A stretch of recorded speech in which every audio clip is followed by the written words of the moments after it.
আসসালামু আলাইকুম। আজকে আপনাদেরকে মাছের ডিম রান্না করে দেখাবো। মাছের ডিমের জন্য এখানে একটা মাছের আমি সম্পূর্ণ ডিম ধুয়ে পরিষ্কার করে পানি ঝরিয়ে নিয়েছি। চুলায় একটা প্যান বসিয়ে দিয়ে এর মধ্যে 3 টেবিল চামচ তেল দিয়ে, হাফ চা চামচ গোটা জিরা দিয়ে, 2টা শুকনা মরিচ আমি কেটে দিয়েছি, 2 টেবিল চামচ পেঁয়াজ কুচি দিয়ে একটু নেড়ে, একটু আগে আমি একটা ডিম ভেজেছিলাম, সেই ডিমের অবশিষ্ট তেলটাও এর মধ্যে আমি দিয়ে দিব।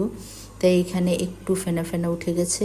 একটু পানি দিয়ে এর মধ্যে আমি হাফ চা চামচ একটা তেজপাতা চিড়ে দিয়েছি, গোলমরিচ 4-5টা দিয়ে, হাফ চা চামচ দিয়েছি হলুদ গুঁড়া, এক টেবিল চামচ মরিচ গুঁড়া, হাফ চা চামচ জিরার গুঁড়া, 1 চা চামচ ধনিয়ার গুঁড়া, 1 চা চামচ করে আদা রসুন বাটা দিয়ে ভালোভাবে সামান্য একটু পানি দিয়ে মশলাটা কষিয়ে এলে যখন তেল উঠে যাবে এর মধ্যে আমি মাছের ডিম, পরিমাণ মতো লবণ আর 3 টেবিল চামচ টমেটো পিউরি দিয়ে ভালোভাবে কষিয়ে মশলার সাথে ভালোভাবে মাছের ডিমটা কষাবো। একটু